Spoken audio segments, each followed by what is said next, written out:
You're listening to Kerry Lutz's Financial Survival Network, where you get valuable information you just can't find anywhere else.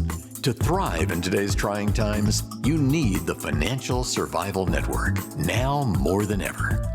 Go to financialsurvivalnetwork.com and get your free newsletter and gift. Financial Survival Network, now more than ever.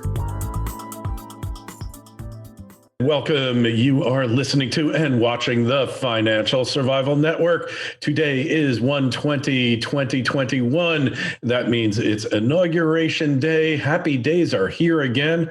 Although, hey, for some of us, happy days have never left. Imagine that.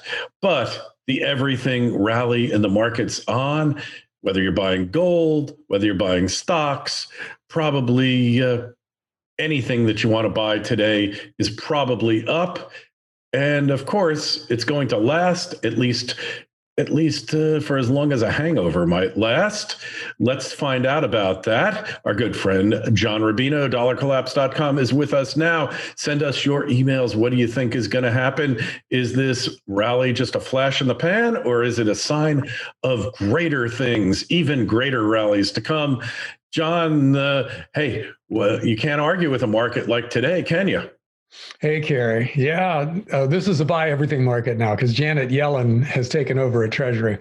You really can't stress how unusual and important the configuration of this new government is because, Jerome Powell at the Fed has already decided to become an easy money guy, right? So he's cut interest rates dramatically and is ramping up QE and whatever else, he's doing behind the scenes. And now we've got Janet Yellen, who's a former chairperson of the Fed at Treasury. And in her first speech, she said, it's time to go big. We'll worry about the debt and all the rest of that later. But right now, we need to stimulate the economy because of the pandemic lockdowns. So we are just, we're going to get a lot of easy money if these guys have anything to say about it. And they probably do. The government is in the hands of the Democrats, but only just barely, so there could be some conservative Democrats holding things up, and it might make it hard to get everything that the mainstream Democrats want, but they'll get most of it, So we're going to get a new big stimulus plan. We're going to get massive amounts of money flowing into environmentally benign technologies. Clean tech stocks are rocking right now because the assumption is that as well as the solar market has been doing in the past, it's going to do better in the future. And fuel cells, which are kind of the up and coming competition for lithium ion batteries and electric cars, they're going to do great. And electric cars themselves are going to do great. So tons of money are flowing into those parts of the economy that, that might replace fossil fuels generally. But money's pretty much flowing into everything. There's just so much that's going to be created that you can make a case for buying just about anything right now on the assumption that some of that money is going to flow into whatever sector you like. Now, gold and silver, of course, are way up today, too, along those lines, because people are looking at what the Fed and Treasury and Congress is going to do and thinking, okay, well, maybe it's time for inflation hedges after all. So the mining stocks are up, gold and silver are up. So at this point, it's just a question of if your precious metal longs do better than your stock market shorts do badly, you will make money in this market. Well, one thing, John, that we know is coming without a doubt is the virtual universal bailout of every inept, incompetent, and corrupt governmental entity in the country. Whether you're the Chicago school district stealing money with two hands, or you are New York City, or just about any place, California, the People's Republic of California, there's a bailout that's being specially crafted for you, kind of like specialty cocktails that you find in bars today. There are specialty bailouts just being created for all of these corrupt, incompetent entities that deserve to perish. Yeah, well, the state and local bailouts are pretty unique in this whole scheme of things because, first of all, they're huge. This is a multi-trillion-dollar bailout if they do the whole thing because a lot of states and a lot of cities are so badly run and their pension plans are so underfunded that you're not going to save them with a few $100 billion. You might need a few $100 billion to save each individual state, the big states at least. So this is, first of all, going to be a really big number. And second of all, it kind of opens the floodgates to government mismanagement because, what's the point of telling any constituency no if you're a government, right? If you're a governor, because if the federal government is going to bail you out, no matter how much you spend on everybody in your state, you'll spend everything, right? You'll buy off every single voting block with whatever money it takes, because it's not your money, it's Washington's money. So this is the textbook definition of moral hazard. Dukes of moral hazard. Yeah. Oh, there's a title for the show. Yeah. But yeah, because, all of a sudden, there's no limit to the bailouts if we're going to bail out these states and localities, because everything else is small change after you do that. If you spend $3 trillion on states and cities, then what's another trillion or so on student loans or junk bonds in the fracking sector or pretty much anything else that's in trouble right now? You might as well go ahead and bail them out, because there really is no limit to what kind of bailouts you can do and get away with politically. So it was going to be bad no matter what. Like if the Republicans were completely in charge of this government, they were still going to run $1 trillion deficits, and they were still going to beef up the military way beyond any reasonable expectation. But they probably wouldn't have spent as much as the Democrats are going to spend going forward. So this kind of turbocharges the process of us destroying the world's fiat currencies and taking us off that monetary cliff. And yeah, so much of this has to happen this year that it could well be that we start getting the negative effects of it sooner rather than later too. In other words, we start bailing these guys out, and that impacts the dollar, that impacts interest rates, and the financial markets start freaking out. But interest rates are a crucial part of this. So we definitely have to talk about that sometime today. Yeah, turbocharged fiat currency destruction appears to be in the offing. And when it blows, it's every currency in the world, because everybody's doing the same thing and they're just going to follow the United States lead, right? Pretty much, because you can't have your currency go up against the badly run currencies that are going down, because then your export industries get crushed, because whatever they're exporting is priced in an expensive currency, which makes them uncompetitive. And so you drop into a recession, which could be a depression.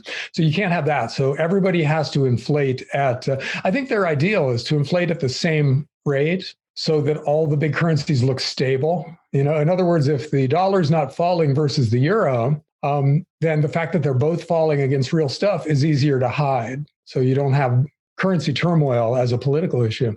So that's probably their goal. And you know what? They're kind of behaving as if it's the goal, because the European Central Bank is even easier than the Fed is right now. Their balance sheet, in other words, the amount of new currency they've created and dumped into the system is bigger in relation to the Eurozone economy than the Fed's balance sheet is in relation to the US economy. That means they've been even easier than we have been.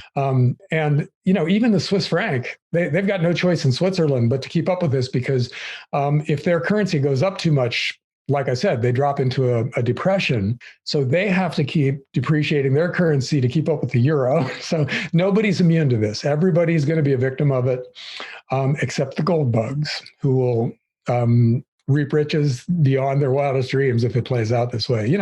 Think about what the average stacker is going to be worth if silver goes to $200 an ounce, right? That's going to be this spectacular increase in net worth for a segment of the population that in general isn't thought of as the super rich, but there are going to be a lot of really wealthy gold bugs out there at some point. Yeah, you think there'll be as many wealthy gold bugs as there are wealthy Bitcoin speculators? Don't just survive, thrive. The Financial Survival Network. Arcana Corporation is on the verge of bringing the world's highest grade silver mine into production. The Revenue Virginius mine in Colorado has proven improbable silver reserves grading nearly 37 ounces per ton silver, with an all-in sustaining production cost of only US $8 per ounce of silver. The mine is fully permitted with infrastructure already in place, and the company has announced they plan to commence production in 2020. Achieving successful production usually results in a significant upward share price re-rating on the Lassonde curve. Arcana trades under the ticker AUN in Toronto and AUNFF in New York. To learn more, go to arcana.com. That's AURCANA.com. This is the Financial Survival Network, the information you need to thrive now more than ever. You know, Bitcoin is such a hard thing to talk about because I don't understand it. I'm trying hard to understand it, but so much of what makes Bitcoin work doesn't really fit into my conception of how markets work. So I don't know. But I will say that, it's not just Bitcoin lately that's been rocking. There's lots of smaller cryptos that are just taking off. Ethereum, the second biggest cryptocurrency, has outperformed Bitcoin dramatically lately.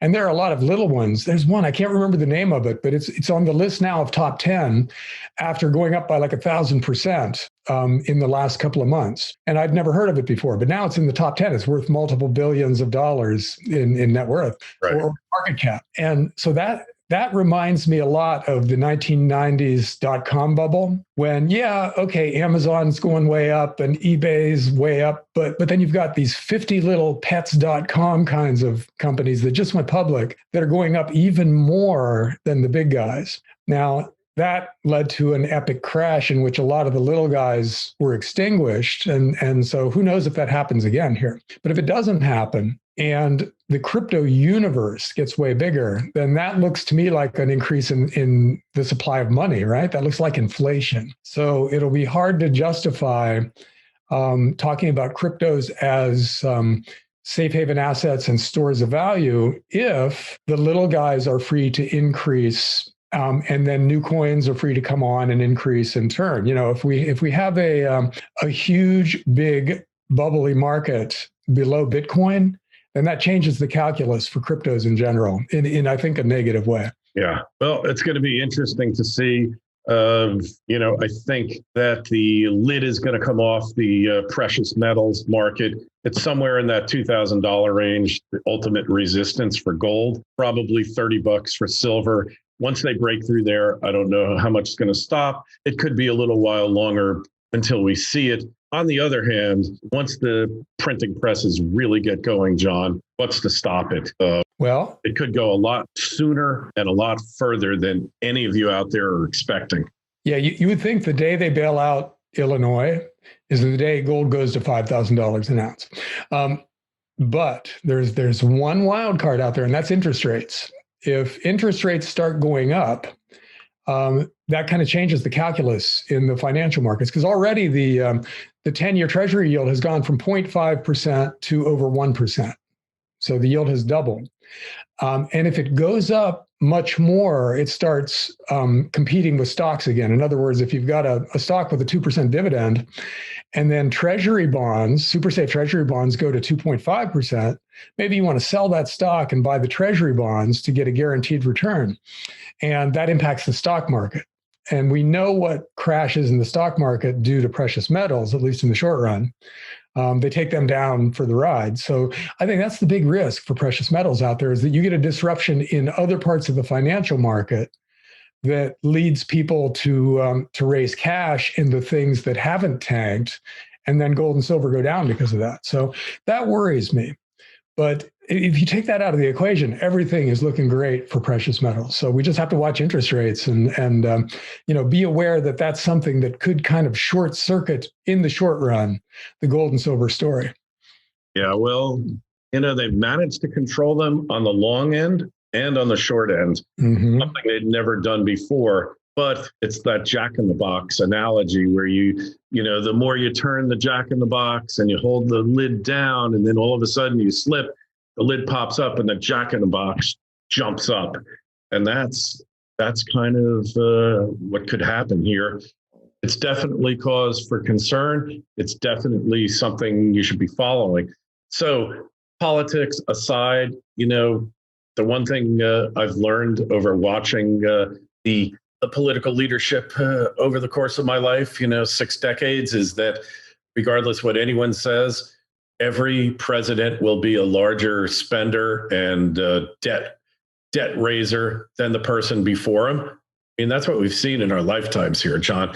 Every president is going to increase the debt until it can't be increased anymore, and then they'll have to think of something else. Well, yeah, and it still can be increased right now. Everybody across the spectrum pretty much is calling for fiscal stimulus, which is another word for increasing the amount of debt that the feds are taking on. So it's going to continue for a while. But yeah, at some point, and again, interest rates play a role here too. If interest rates go up, that makes it harder for the government to borrow because that increases the government's interest costs, which forces them to borrow more, which increases their interest costs even more. And that's the kind of death spiral that they want to avoid. And if they can avoid it by keeping a cap on longer term interest rates, then they're free to do this until the dollar collapses, which might be pretty soon in any event, Yeah.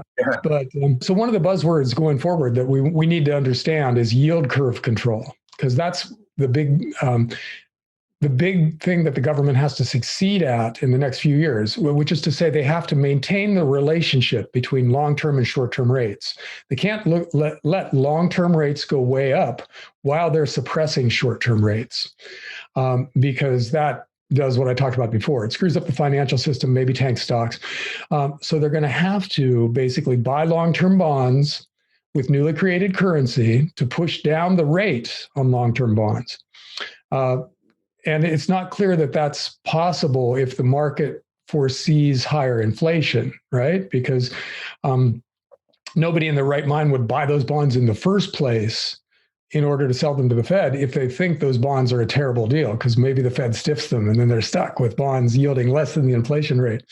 So somebody's going to get stuck. You know that, John. Oh, of course. And it'll probably be the American public. That's a given.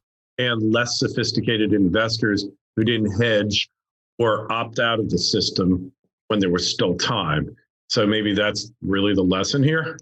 Well, what's happening now, speaking of bag holders, they're giving free money to all these millennials who are then playing in small cap stocks on Robinhood where they can trade for free. And a lot of these stocks, my son is watching this. He wants to short, but he can't figure out how to short stocks on Robinhood. But he's watching all these easy fortunes be made in like little biotech stocks where it was $1 for a share for 2 years. And then all of a sudden it goes up to $14 a share. There are dozens of biotech stocks that are doing that right now. So I'm afraid that the millennial generation is going to be one of the bag holders where they're buying those $14 stocks that used to be $1, thinking that they're going to go up forever because they've been going up for the whole time they've been watching it. And at some point, those stocks are going to go back down to $1. And a lot of the guys who bought at 14 are going to see their stimulus checks, the money their parents gave them, everything they've saved from work just be wiped out. And, that's the kind of lesson you have to learn. It's like college tuition, but I hate seeing it, because I like the millennials that I know, and I don't want them to go through this, but it looks like they're going to have to when this all blows up. Yep. Agreed. Hey, my son looks at it.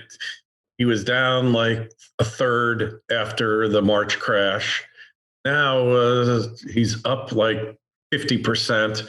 And I said, why don't you take some profits? I've been like really pushing him. Take some profits. You never lose money taking a profit on Wall Street. And, if what we think is going to happen does, then I know I'm right and he'll be happy. I actually got him to sell a few things, not enough, but a few. I mean, for 27, he's got a pretty impressive portfolio. He's just been putting money away, living beneath his means since he graduated from college. And I gave him a present when he graduated from college too. But point is, he's practical, and yet he's just willing to kind of let it ride, John. So for somebody who's got a small amount of money tied up here, and they're going to see 2/3, 80% of it vaporize within a couple of trading sessions, how do you talk sense to that person? Well, you can't talk sense into other people. That's one of the tragedies of life. Nobody listens to you, no matter what good I advice listen to you. I listen to you. You gotta be happy at least one person is listening to you here. Yeah. Okay, Kerry. Well, I'll go short Tesla. Okay. That closely, I'm not listening. Okay, but I totally agree with your concept, but Yeah. I have better ways to go Sure. sleepless nights. But with your kids, that the nature of life is that they're not going to listen to you, and they have to make their own mistakes, even though you made those exact same mistakes 30 years before. That means nothing to them. And that's just how it works. So, we have to watch our kids and our grandkids make these mistakes. And recognize that makes them better people. They learn from this. Yeah. And so later, when they're playing with hundreds of thousands or millions of dollars instead of a few $1,000s, they'll be way smarter. So it's good for them. It's like college tuition, but it'll be painful when it happens. I'm not looking forward to it.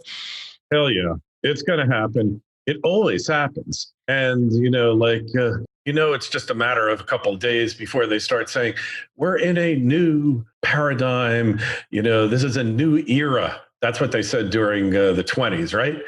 The roaring 20s. This is a new era. All the old rules no longer apply. And hey, I wish they were right, but we already know that's not going to happen.